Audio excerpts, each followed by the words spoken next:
Good afternoon, folks. Welcome back to the Food for the Faithful channel with me, Bill Reimer, your reluctant prophet. I have a short one today, one about the ongoing conflicts that appear to be unwinnable. While out walking with Solshin at Conroy Pit Dog Park this morning, I ran into my friends Jim and his Great Pyrenees Finnegan. If ever there was proof of the incredible elasticity of the dog genome, it is demonstrated by the differences between those two friends, one being my tiny Chihuahua and Jim's Great Pyrenees.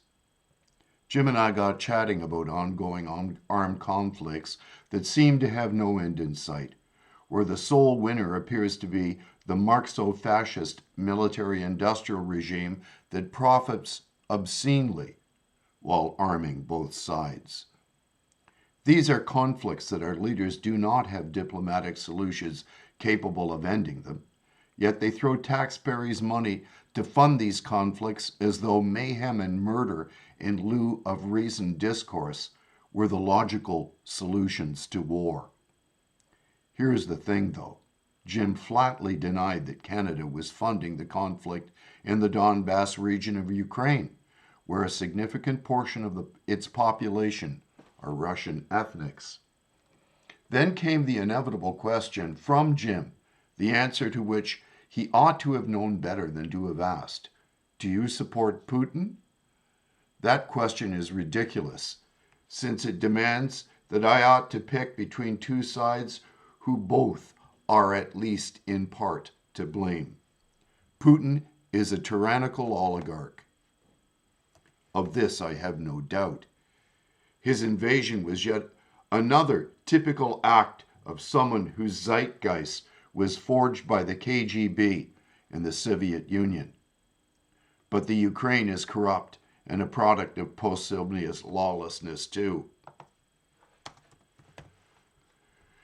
The question I asked Jim that he refused to address is, what evidence do we have that Ukraine can win a war that is dragged on at enormous cost of human suffering and lives, with no signs of abating or any real indicators that progress has been made on the diplomatic front? And the same goes for Gaza, where no diplomatic solution appears even possible while the combatants on both sides are being supplied with weapons at a rate that permits ongoing untold cost in human lives, with no diplomatic resolution possible. Certainly not a two-state solution, which neither side appears to be willing to consider, even though Israel in the past has suggested it. But back to the Ukraine and Jim's assertion that we do not fund the war. So how much has Canada given the Ukraine? And what are our ongoing commitments to fund a conflict that is leaving countless thousands dead and injured, with no diplomatic solution or military victory in sight?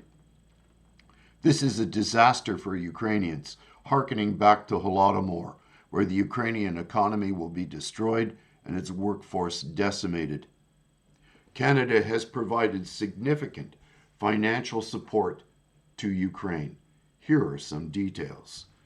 Canada's aid for Ukraine is set to surpass $800 million in the current budget year.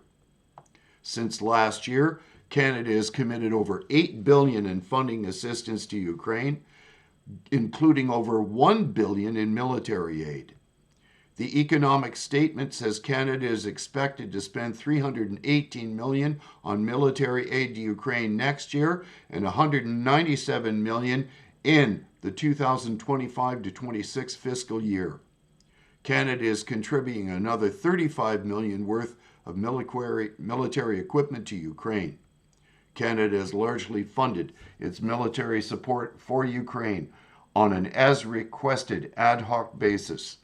And I cite all the sources from Bing. So there's no doubt about where I'm drawing my data from, much from CBC. Now, onto the total number of deaths in the Ukraine war is difficult to determine due to the ongoing conflict in varying reports, but here are some details.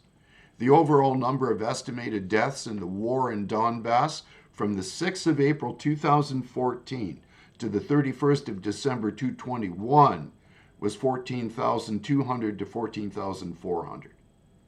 So remember, this is from 3 years ago. The UK Ministry of Defense estimated around 320,000 Russian casualties between late February 2022 and November 2023. A Ukrainian civic group confirmed 24,500 combat and non-combat deaths using open sources. However, if many of the 15,000 troops listed as missing are also dead, the figure could be much higher. The Office of the UN High Commissioner for Human Rights reported 26,015 civilian casualties in Ukraine, including 9,369 deaths and 16,646 injured. Please note that these figures are estimates and the actual numbers vary. Situations fluid, blah, blah, blah. And again, I cite all my sources. So, my summating thoughts. And so, who is the perpetual winner in this hellish nightmare, which has left our foreign affairs departments throughout the West with no option but to continue to fund conflicts with no diplomatic solutions in sight? Why the Marxo-fascist military-industrial complex, whose primary reason for existence is to perpetrate ongoing unwinnable conflicts for profit.